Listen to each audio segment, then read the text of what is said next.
Hello student, स्वागत है आप सभी को हमारे यूट्यूब चैनल गाइडेंस क्लासेस जेक पे। तो स्टूडेंट, आज हम लोग क्लास 10th का 2 मार्क्स और 3 मार्क्स का इम्पोर्टेंट क्वेश्चन करने वाले हैं।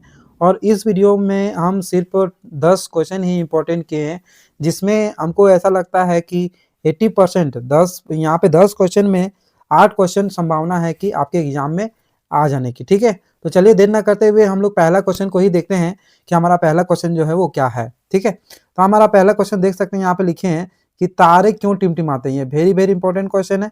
यहाँ पे लिखा है तारे की टिमटिमाने और तारे की टिमटिमाहट उसके प्रकाश के वायुमंडलीय अपवर्तन के कारण होती है। ठीक है, तो तारा क्यों टिमटिमाता है?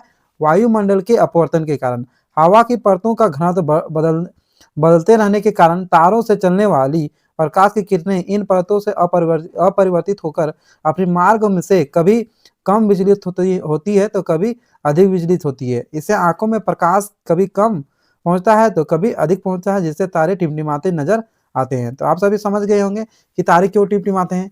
तो तारे जो है वायुमंडल के अपवर्तन के कारण होता है।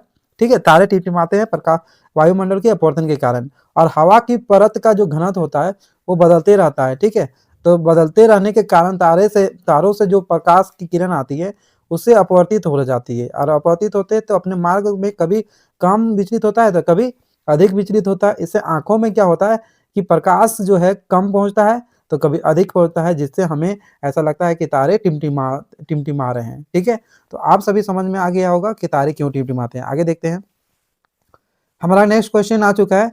यहाँ लिखा सूर्योदय के समय सूर्य जो है रक्ताभ क्यों प्रतीत होता है। मतलब सूर्योदय के समय सूर्य जो है रक्त यानी खून जैसा लाल क्यों प्रतीत होता है। ठीक है, तो यहाँ पे लिखे हैं कि प्रकाश के परिकिरणन के कारण सूर्योदय के समय सूर्य रक्ताभ प्रतीत होता है। तो क्यों होता है? प्रकाश के परिकिरणन के कारण सूर्य जो होता है वो रक्ताभ प्रतीत होता है। अब आगे लिखा है सूर्योदय के समय सूर्य का प्रकाश वायुमंडल की अत्यधिक मोटी परतों से गुजरता है। सूर्योदय के समय जो होता है सूर्य का जो प्रकाश है वायुमंडल का सबसे अधिक मोटा परत से होकर गुजरता है, जिससे सबसे कम तरंगदैर्ध्य वाले नीले रंग का अत्यधिक परिकर्णन हो जाता है और अधिक तरंगदैर्ध्य वाले लाल रंग का परिकीर्णन बहुत कम होता है, जिससे आंख तक केवल क्या पहुंच पाता है? लाल रंग पहुंच पाता है। अतः सूर्योदय के समय कैसा सूर्य दिखाई पड़ता है? रक्ताभ प्रतीत होता है। ठीक है, तो ये क्वेश्चन था, क्वेश्चन नंबर 2। ये भी इंपॉर्टेंट है, आप सभी करके जाइएगा। चलिए नेक्स्ट क्वेश्चन हमारा आ चुका है। या अगला क्वेश्चन है, किसी अंतरिक्ष यात्री को आकाश नीला की अपेक्षा काला क्यों दिखाई पड़ता है। अंतरिक्ष में वायुमंडल या अन्य सूक्ष्म कण नहीं है। ठीक है, तो आप सभी जानते हैं अंतरिक्ष में क्या नहीं है? वायुमंडल नहीं है और अन्य सूक्ष्म कण नहीं है। अतः सूर्य से आती प्रकाश की किरणों का परिकिरणन जो है नहीं हो पाती है, और इससे जो है अंतरिक्ष यात्री को आकाश कैसा दिखा देता है? नीले की अपेक्षा काला प्रतीत होता है। नीले का पीछा कैसा प्रतीत होता है? काला प्रतीत होता है। तो ये था आपका क्वेश्चन नंबर 3। ये भी इंपॉर्टेंट है, आप सभी करके जाइएगा। आगे देखते हैं, हमारा नेक्स्ट क्वेश्चन आ चुका है। तो हमारा नेक्स्ट क्वेश्चन जो है जब क्या लिखा है कि जब लोहे की किल को कॉपर सल्फेट के विलयन में डुबाया जाता है तो विलयन का रंग जो है क्यों बदल जाता है। ठीक है, ये है आपका क्वेश्चन। आप सभी इस क्वेश्चन को देख लीजिएगा अच्छे तरीके से, ताकि जो है आपको अच्छे से समझ में आ जाए। ठीक है, ये बहुत इंपॉर्टेंट क्वेश्चन है, इसलिए आप सभी को ये क्वेश्चन जो है करना बहुत इंपॉर्टेंट है, करके जाइएगा। ठीक है, चलिए आगे देखते हैं। तो आप सभी क्वेश्चन समझ में आ गया हो कि जब लोहे की कील को कॉपर सल्फेट के विलयन में डुबाया जाता है तो विलयन का रंग जो है क्यों बदल जाता है। लोहे की कील कॉपर सल्फेट के विलयन से कॉपर को विस्थापित कर देता है। कॉपर को क्या कर देता है? विस्थापित कर देता है और आयरन सल्फेट बनाता है। क्या बनाता है? आयरन सल्फेट बनाता है। और आयरन सल्फेट बनने के कारण कॉपर सल्फेट का गहरा नीला रंग जो है मलिन हो जाता है और हल्के रंग का हो जाता है। हल्के हरे रंग में क्या हो जाता है? बदल जाता है। इसीलिए हम लोग कहते हैं कि विलयन का रंग जो है बदल जाता है जब हम लोग लोहे की कील को कॉपर सल्फेट के विलयन में डालते हैं। ठीक है, चलिए आगे क्वेश्चन देखते हैं। क्वेश्चन नंबर 5 हमारा है, प्रकाश के परावर्तन के नियम को लिखना है। तो आप सभी जानते हैं प्रकाश के परावर्तन के 2 नियम हैं। पहला नियम बोलता है कि आपतित किरण, परावर्तित किरण तथा आपतन कोण तीनों एक ही आपतित किरण, परावर्तित किरण और आपतन बिंदु पर डाला गया विलंब तीनों एक ही तल पर होते हैं। देखिए, ठीक है, आपतित किरण और परावर्तित किरण और ऊपर से जो लंब डाला जाता है तीनों क्या होते हैं? एक ही तल पर होते हैं। अब यहाँ लिखा है कि आपतन कोण और परावर्तन कोण दोनों क्या होते हैं? बराबर होते हैं। हमेशा क्या होते हैं? बराबर होते हैं। ठीक है? तो ये हैं प्रकाश के परावर्तन के नियम। तो ये भी वेरी इंपॉर्टेंट है। आप सभी ये क्वेश्चन को करके जाइएगा। हमारा नेक्स्ट क्वेश्चन है, धोने का सोडा का 3 उपयोग लिखना है। धोने का यानी धावन सोडा का। घरों में हम लोग साफ-सफाई के लिए इसका यूज़ करते हैं। जल की अस्थायी कठोरता को हटाने के लिए भी इसका यूज़ करते हैं। और काँच, साबुन और कागज़ का उद्योग में भी धावन सोडा का उपयोग होता है। ठीक है? तो ये था आपका क्वेश्चन नंबर 6। ये भी इम्पोर्टेंट है। आप सभी अच्छे से कर लीजिएगा। ठीक है? चलिए आगे देखते हैं। क्वेश्चन नंबर 7 हमारा आ चुका है। बेकिंग सोडा के 3 उपयोग को लिखना है। Baking soda. तो बेकिंग पाउडर बनाने में इसका उपयोग करते हैं। और दूसरा सोडा अम्ल अग्निशामक में भी करते हैं। अग्निशामक में भी यानी आग बुझाने वाला जो अग्निशामक होता है उसमें भी यूज़ करते हैं। और औषधि के रूप में शरीर की अम्लता दूर करने में भी क्या करते हैं? इसका बेकिंग सोडा का हम लोग उपयोग करते हैं। चलिए आगे देखते हैं। क्वेश्चन नंबर 7 हो चुका है। अब क्वेश्चन नंबर 8 में आ चुके हैं। यहाँ पे क्वेश्चन नंबर 8 आप सभी देख सकते हैं। यहाँ लिखा है, वेरी इंपॉर्टेंट है ये क्वेश्चन। ठीक है? निम्न रासायनिक समीकरणों को क्या करना है? संतुलित करना है। तो संतुलित करना मतलब दोनों तरफ क्या करना है? इक्वल करना है। ठीक है? तो यहाँ पे देख सकते हैं कि सोडियम जो है 1 ठो है, ठीक है? और यहाँ पे सोडियम कितना है? 2 है, तो दोनों तरफ हम लोग इक्वल करना है। तो यहाँ पे क्या लगा देंगे हम लोग? 2 लगाएँगे। 2 लगाने से सोडियम हमारा 2 ठो हो गया और ऑक्सीजन यहाँ पे 2 हो गया, ठीक है? ऑक्सीजन 2 और यहाँ पे 4 कितना हो गया? 6 हो गया, ठीक है? 6 हो गया, जबकि यहाँ पे ऑक्सीजन 4 है और यहाँ पे कितना है? 1 है, तो यहाँ पे 2 लगा देते हैं। तो अब ऑक्सीजन कितना हो गया? 2 और ये 4, 6 हो गया।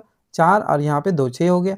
हाइड्रोजन आपका 2 ठो है और यहाँ 2 ठो है, कितना हो गया? 4 ठो और यहाँ पे भी 4 ठो। तो ये जो समीकरण है पूरी तरह से क्या हो गया?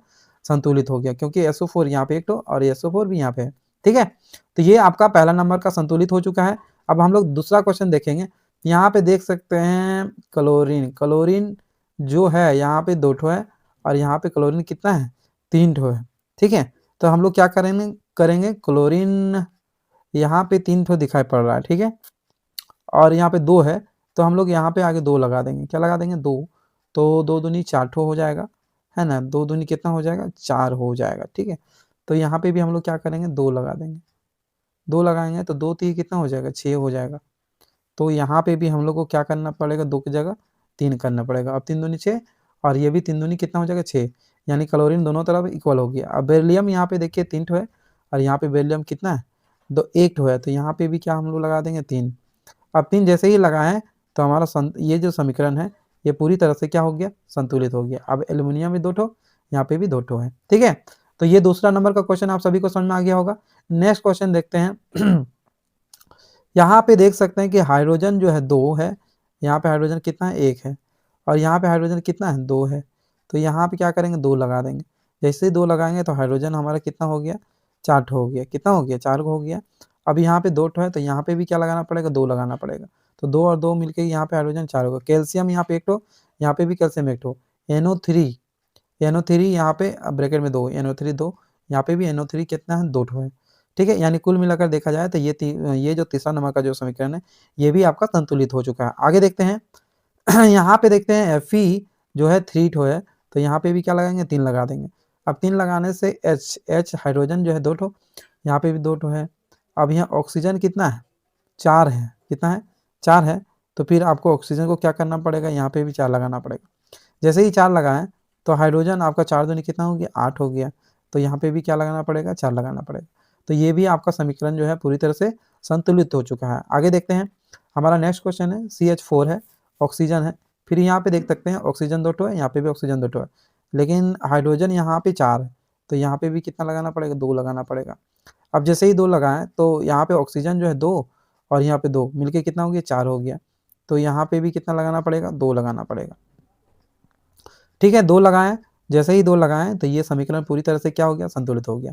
तो इस तरह से जो है आप सभी को समीकरण को क्या करना है? संतुलित करना है, ठीक है? तो क्वेश्चन आप सभी को अच्छे से समझ में आ गया होगा। नेक्स्ट क्वेश्चन हम लोग देखते हैं। तो हमारा नेक्स्ट क्वेश्चन आ चुका है कि निकट दृष्टि दोष क्या है और इसे जो है कैसे दूर किया जा सकता है? जब कोई व्यक्ति निकट की वस्तु को स्पष्ट देख लेता है, परंतु दूर की वस्तु को स्पष्ट नहीं देख पाता है, तो उसे हम लोग क्या कहेंगे? निकट दृष्टि दोष कहते हैं। तो समझ में आ गया कि जब कोई व्यक्ति जो है कोई वस्तु को स्पष्ट, है ना? निकट की वस्तु को क्या कर देता है? स्पष्ट को देख लेता है, लेकिन दूर की वस्तु को स्पष्ट नहीं देख पाता है और इसे ही हम लोग क्या कहेंगे? निकट दृष्टि दोष कहते हैं। और इस दोष को दूर करने के लिए हम लोग कौन-सा लेंस का उपयोग करेंगे? अवतल लेंस का इसका उपयोग करेंगे, ठीक है? तो क्वेश्चन नंबर 9 हो चुका है। अब हम लोग क्वेश्चन नंबर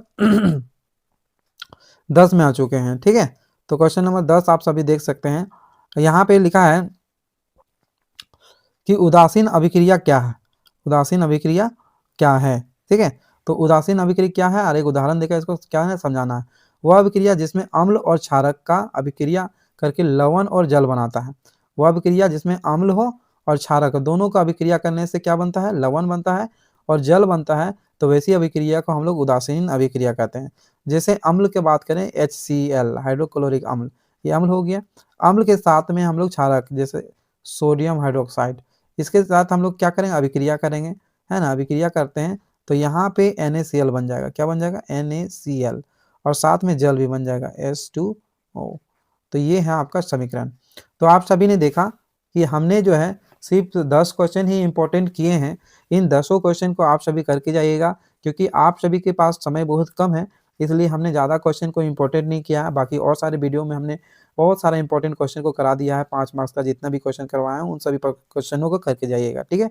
तो अगर यदि आप सभी को वीडियो अच्छा लगा होगा तो हमारे वीडियो को लाइक करें, कमेंट करें और अपने दोस्तों के साथ शेयर ज़रूर करें।